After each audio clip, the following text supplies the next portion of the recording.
A warm welcome to a Podful of Saints, Series 4, episode number 32, it says here, on Tuesday, the 14th of March, 2023, with myself, David Tavener, and the man, irreplaceable, at the controls, Jake Ellacott.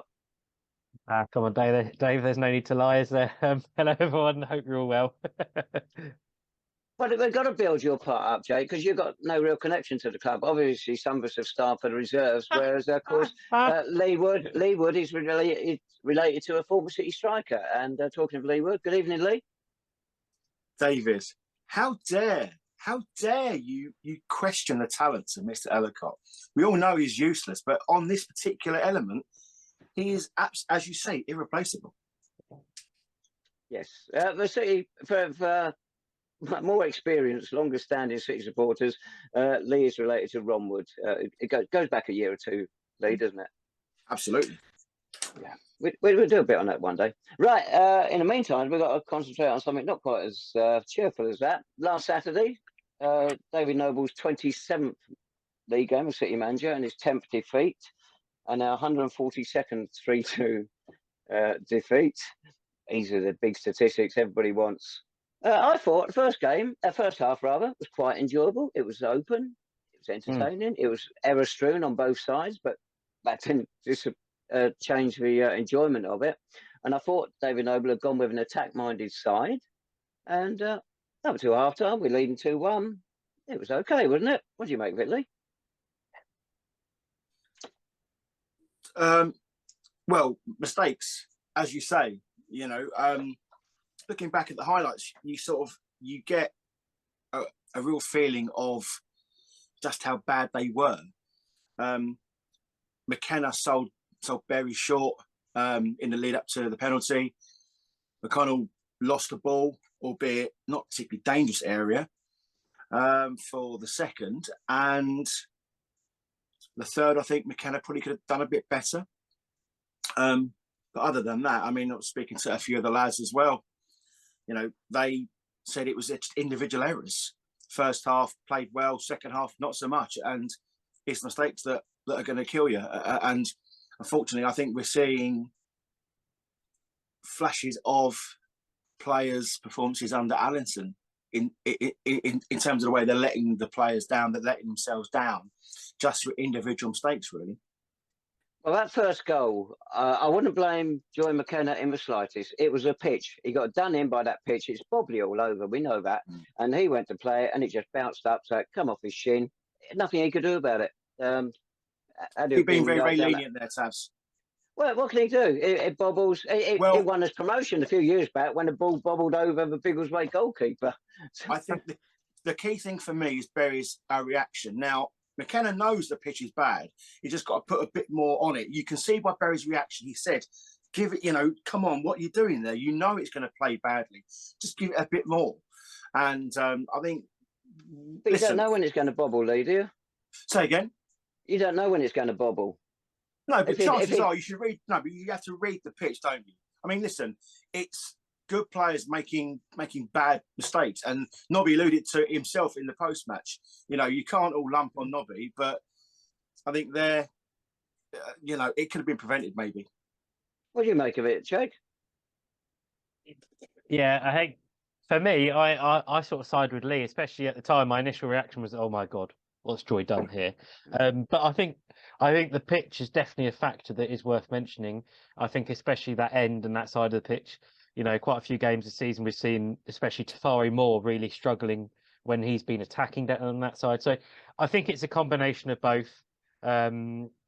It's just one of those moments that you just think, why always us? Why always St Albans City? Well, as I mentioned there, we had it in our favour a few years back, and it did help our promotion push. That aside, said earlier, Nobby went with an attacking lineup, and it seemed to work. The 2 goals we got first half. Shaun Jeffers, that shot on the turn, he didn't even turn all the way round. He only went, 3/4 and still clipped it in the back of the net. Whether Shay Cooper meant his volley or not, I don't know, but what a superb finish. 2 great goals. Yeah, 2 brilliant. And I think the Shaun one as well, especially what was brilliant about it was the build-up play beforehand as well. A number of players involved, some really good football. And at that point, for a lot of the first half, to be honest, not just that point, for a lot of that first half, I know Eastbourne scored, but we looked dangerous, we looked impressive going forward, we looked energetic going forward as well, which we haven't, as we mentioned last week, against a lot of teams in this division in recent weeks. We looked good. I say Chay was an absolutely brilliant strike. But the first half, it just felt like, even though the game wasn't necessarily completely in control, we had more than enough to score the goals that would get us the 3 points in that first half, especially. And it just, again, wasn't relatively comfortable. But every time we went forward, we looked like a real threat. Yes. So what changed at half time? We stopped attacking the way we did in the first half. It's as if they'd been told, sit on what we got, keep possession, don't throw men forward. It was two different teams we saw out there.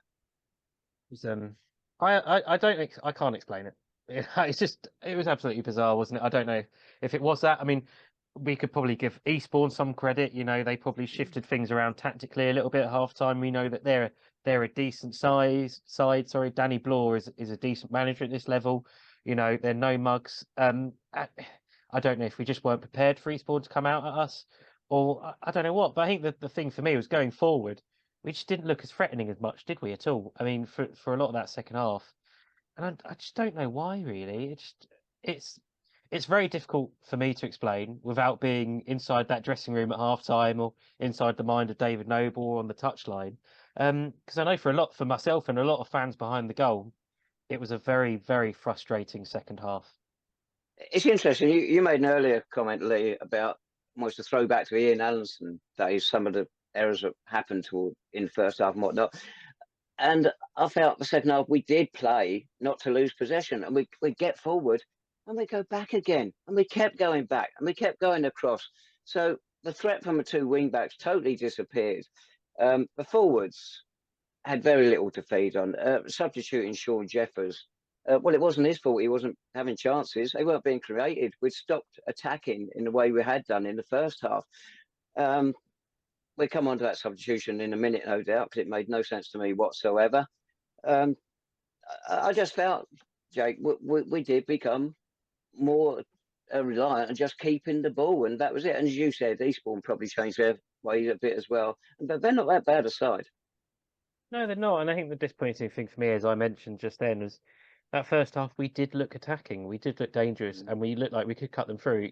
Eastbourne, they're a reasonable mid-table side. They're decent enough. They're hanging on to the playoffs now, thanks to us, really. But we managed to create problems against them, and for whatever reason, the second half, either we couldn't, or whatever. It's just absolutely baffling. And I think you can excuse a performance like that every now and again, but I think a lot of the supporters, again, that I spoke to behind the goal, starting to get a little bit worried now and a little bit agitated with the way things have been going in recent weeks, Havant aside. I know you couldn't get there Saturday, Lee, but what do you make it when you hear Shaun Jeffers, he's got a goal, he's not injured, and he's been substituted?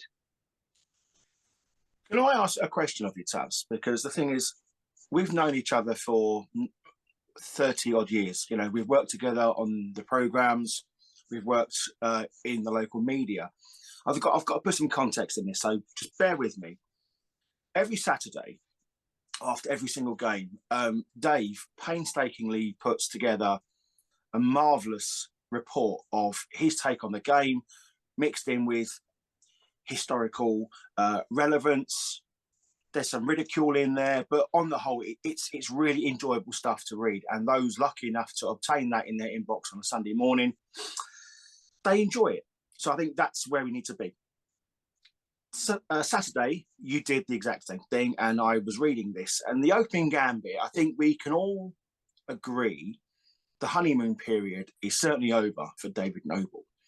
But the one thing that I picked up on was the fact that you imply, now I know you well enough to know when you're writing stuff for effect and when you're writing stuff as opinion, right? So you even implied that maybe there's question marks over Noble's position.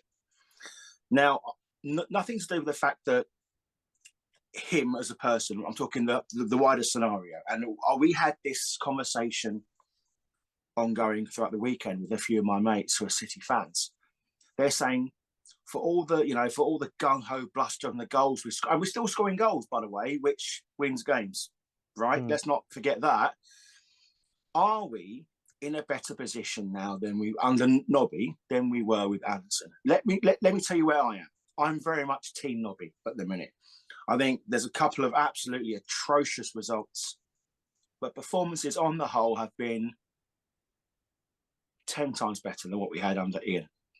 I just wanted to know whether your suggestion that Nobby shouldn't be taking any calls from the owners anytime soon was just for effect, or whether you think there's some tangible evidence there that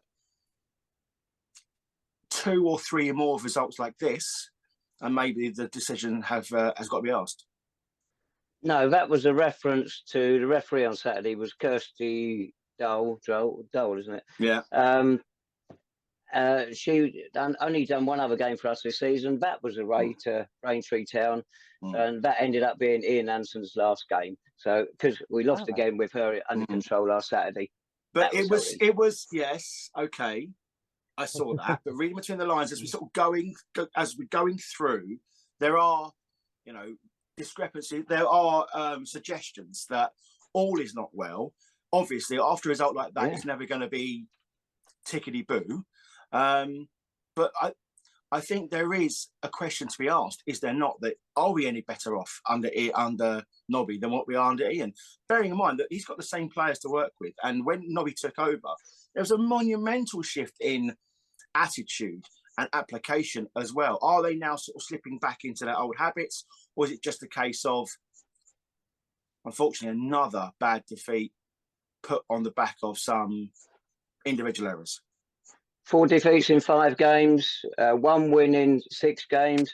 The stats that are going against, but I'm not actually that bothered about the stats, Lee. I look at the performances. As you know, to me, a good, enjoyable game is more important than us winning. So I don't place so much emphasis on the results. They are bad if you want to have a look at them. What worries me is some of the decisions. The way he's using Shaun Jeffers is ridiculous at the moment. To take him off, he's already got a goal. But for a wicked deflection, he would have had a second goal Saturday. He scored, 70 goals in 109 games. The game was still 2-2. We could have won it. He takes him off. Nothing against Joe Neal. I really would like to see Joe Neal come good and get some goals. That was his 50th game. He got 1 goal in open play before that and 1 goal from the penalty spot. Shaun has 70 in double the number of games. Where's the logic in that substitution? Well, there is none, is there? And I think that I was speaking to young Jake. We've been speaking for the last few weeks about is there an issue between Noble and Jeffers? Why is it always Jeffers that is the fall guy for these decisions when really he's the only one that's banging them in? I thought Vice again was quite wasteful on Saturday, going by the highlights, and I'm just going by the highlights. So I'm not gonna say that his build-up play was just as bad. I don't know, but you can only report on what you've seen. But I think I've been to enough games this season. I wanted more from him from this season. I know he's been injured, but you see Banton stepping up. You know what I mean? And I don't see Mitchell doing the equal. He scored some good goals, great, and his link-up play on the whole has been fantastic. But I just don't know where we are going now, because it always seems you take Jeffers off, you've got to look to the likes of Vice and Banton to really escalate another level yet again in order for us to win games. And I don't really see that happening yet. No, their record of goals this season, off the top of my head, was about a dozen between the two of them, isn't it? Which is not even half of what Jeffers got on his own. Whether it's anything to do with people who look at the analysts, he's only running 3 miles instead of some bloke over there is running 7 miles. What's Jeffers doing? I couldn't care less. It's goals that win your game. I'm sure Jimmy Greaves didn't run a marathon during the game, but probably he got some goals. And that's what you want from your main striker. You have to accept sometimes they may not be the hardest working players, but they've got a talent that nobody else in that side has got. What did you think, Chay? Because there are others like Carr in Wiltshire. He was way below his best. And Glenn McConnell is his poorest game so far he's had for us, but he was due one maybe. He's only a young lad. And I hope Nobby sticks with him Saturday down at Bath. But there were several. They just didn't fire. No, I agree. I think the team as a whole, especially second half, wasn't there at all. I also agree that the substitutions for me did not work at all. Any of them really. I think taking Shaun off, I don't understand. I'll never understand.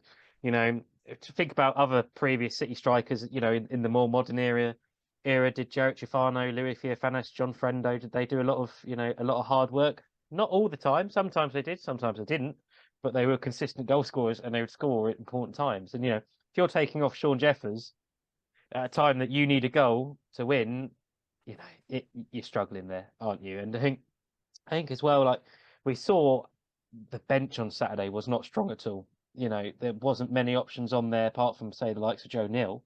So there wasn't a lot of options for Nobby to bring on. But bringing on Ben Smith for Kyron Wiltshire, I know Kyron didn't have a great game, but you're 2-1 up at that point. Surely you want your most experienced midfielder available to stay on that pitch and stay in the game. And instead, you're bringing on a lad that hasn't played much senior football recently. So the substitutions for me didn't work, and it was just really disappointing. And I thought the reaction again behind the goal to Shaun going off wasn't the loudest, but when you're stood behind there, you could see a lot of people, or hear a lot of people, very discontent with that decision and surprised, to be honest. So it didn't really make much sense for me. I tell you what it is, boys, as well, is that he'd already scored a goal out of nothing, and he's always got that threat in him. And I think that I don't know what Nobby expects when, as you said, Tavs, service wasn't always there.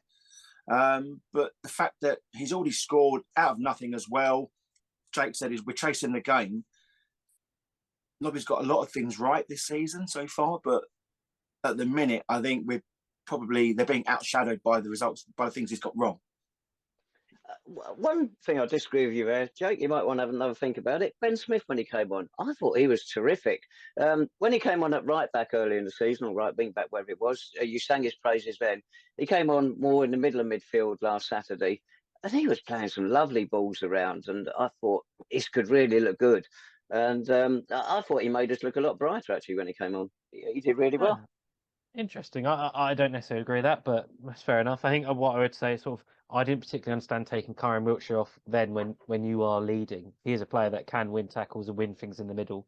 But, Ben Smith, we know, is a very good player. So I think, if you think he did well, then absolutely fair enough. And I understand that totally. And again, it was just, for me as a whole, it just felt like that second half as a team and maybe almost as a management team, we sort of just lost control and didn't really know what to do to sort of try and fix it, which really disappointing. And on Shaun, he scored a goal on Wednesday night, against Tavener, a very difficult finish, another really good finish, against Eastbourne.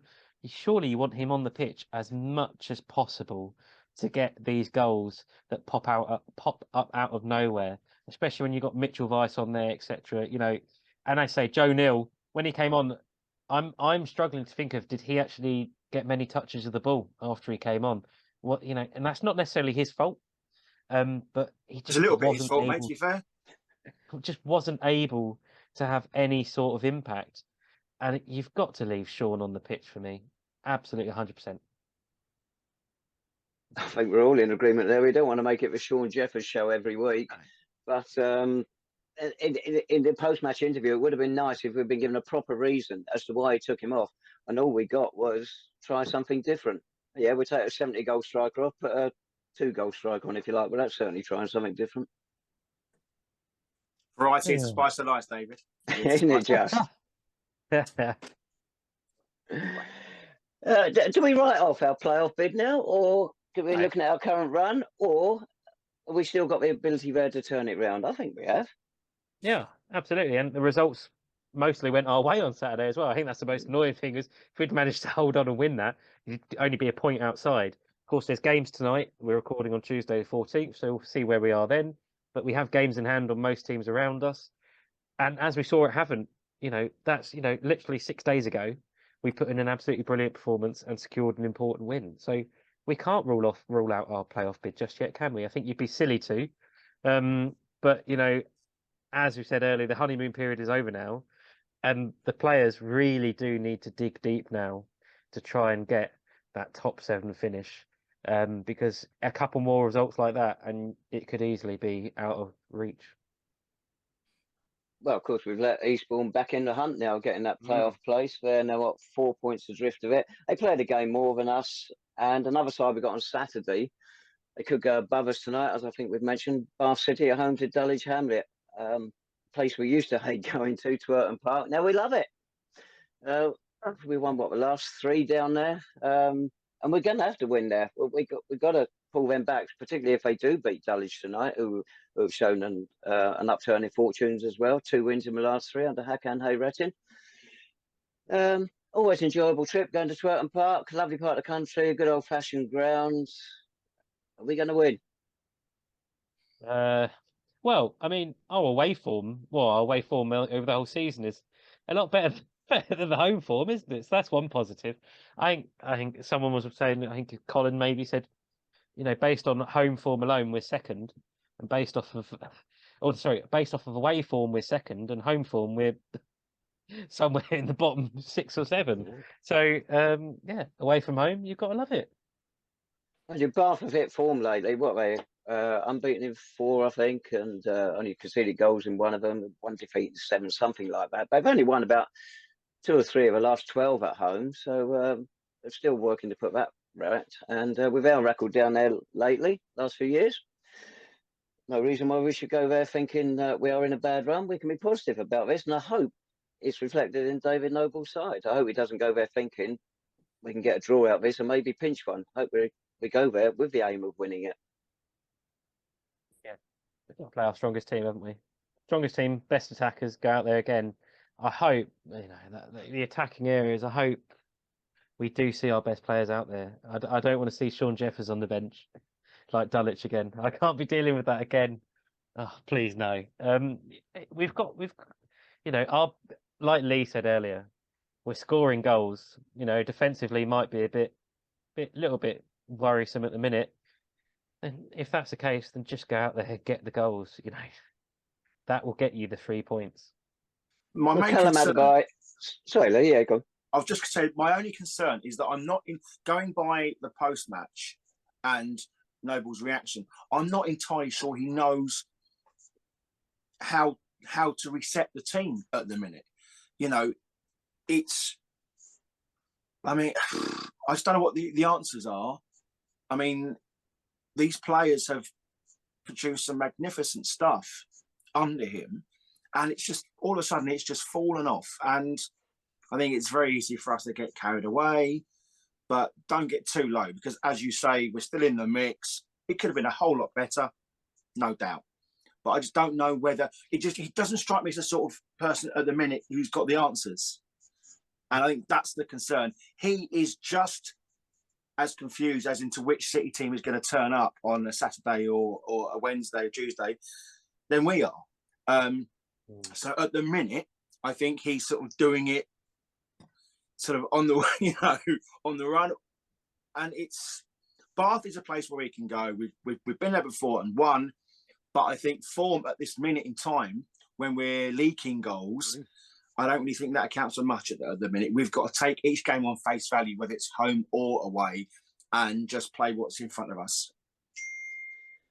It's funny, early in the season, we were praising Nobby for being brave to make big changes. He's happily changed his side match by match, even if they were winning. And now we're saying need a bit more consistency from him, perhaps, to get 1 or 2 positions settled rather than keep changing. So maybe we're changing our tune, but there's one person in particular, obviously, we're talking about there, which he should stick with. So if we're going to praise him for making changes earlier when it's successful, maybe we've got to give him that leeway. Yeah. I mean, it's a valid point, Taz. But the thing is, as well, though, mate, he's not got a massive squad to choose from. It's not as though he's bringing someone absolutely left field into the equation. The squad wasn't the biggest anyway, and he's got his favourites. I think that's now become evident as the season has progressed. But I think the fact of the matter is, he's got to stop mucking around with the whole does Shaun play, does Shaun not play, because he is the focal point of the entire side. And okay, even on his worst day, he still commands two defenders, you know, to occupy him. And when you've got the likes of Banton stepping up and hopeful Mitch, and now you've got McConnell and Cooper into the equation as well, it creates space. And I think we've seen the fruits of their labour over the last sort of 2 or 3 months. I just don't think we can afford to lose games in the manner in which we have done. We're going to lose games this season, of course, but in the manner in which we're letting teams back into these when we've got a firm grasp on fixtures, it's going to be criminal. Callum Adebayo missed last Saturday's game. You got a 1 match ban for sending off at Dulwich Hamlet. Do you bring him straight back in? And who goes out if you do? I mean,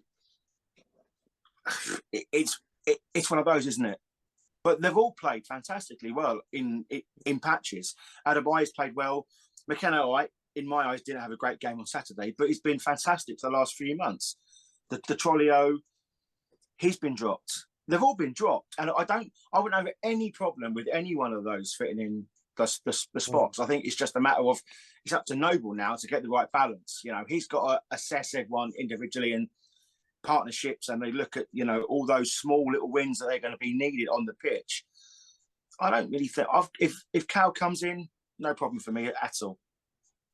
What about you, Jake? Would you bring him back? And also, would you stick with Chay Cooper and Glenn McConnell in the starting lineup, the 2 younger players? I would stick with Cooper and McConnell because I think both of them could be real bright sparks.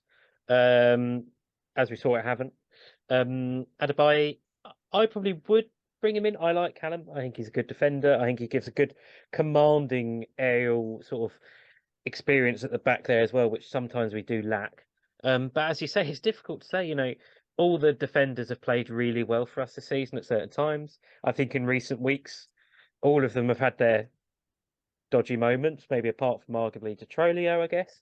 So it's really difficult. And I suppose it also depends on what sort of formation and shape Nobby lines up with. So, you know, I'd be happy if all 3 of them came in. I think Ryan Blackman, who is still suspended for this game, is a bit of a miss still. I think we saw that on Saturday in the middle in terms of Kyle Wiltshire, as we sort of suggested, didn't have his greatest game. So I think Blackman's missing there. And it's going to be interesting to see what Nobby actually does do in midfield. You know, Kyran, you suspect starts. Does he start someone else alongside him? Does he bring in a Ben Smith?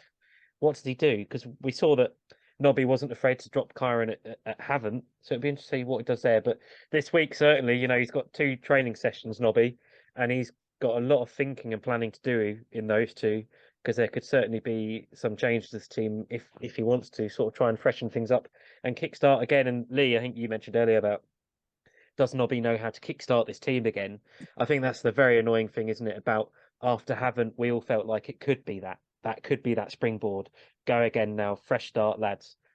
And then Saturday happens, that second half. So big decisions for Nobby this week, but that's why he's manager. That's why he's got John Meeks alongside him. And hopefully they can make the right decisions. Yes, very good. Getting back to the referee, we mentioned Kirsty Dowell earlier. We lost 2 games under her this season. This one coming up Saturday is Aaron Farmer. We won with him as referee away to Tunbridge early in the season, and we sneaked a 6-0 win at Hampton with him as well. So we're going for the hat-trick Saturday. Oh, that all bodes well. I mean, who can forget that Shez Isaac winner at Tonbridge? Oh, what a day that was. Yeah, an annoying thing about Bath, you know, Bath is normally one of the good away days of the season. There's train strikes that day, which is very annoying, I think, for a lot of Saints fans. So hopefully plenty of Saints fans do manage to get down there still. I think there is some ways of getting there and back. But yeah, very annoying when that happens at this time of season as well. If you are going, tickets are £1 cheaper if you can buy them up to 11:45, I think it is, on Friday night. So bag yourself a bargain. Oh, I wonder what Dave will be doing. Right, anything to add to any of that? We've got to talk about Cheshunt, haven't we? Oh, we've got another game coming up. I thought it was the end of the season Saturday. All right, next Tuesday, back down at Clarence Park. You're dead right, Jake. Off you go.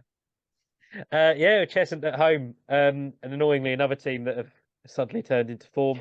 They looked like they were going straight back down, didn't they? Not long ago. But they turned things around, done really well there. and it is going to be a really difficult game. The game down at their place earlier in the season wasn't the greatest. We won, thankfully, just about. It's going to be very difficult. We know their supporters travel well. They'll make lots of noise. They're fighting for their lives relegation-wise. It's just tough challenge after tough challenge, isn't it, at the moment? But you need to overcome them if you've got any hope of getting into the top 7. Results recent last week put them back down into relegation places, but Craig Edwards has done an incredible job. They won the opening game, beat Hampden, lost the next 10, so they should have been dead and buried. But last few weeks they've been out of that bottom 4, and they're unbeaten in 4. They've won their last 2 visits to Clarence Park, both cup ties. To think we're going to complete a double over them easily, you'd be way off the mark. Anybody who thinks that? Oh, no, not at all. Who's it's thinking that? Yeah. No one at Clarence Park, mate, I tell you.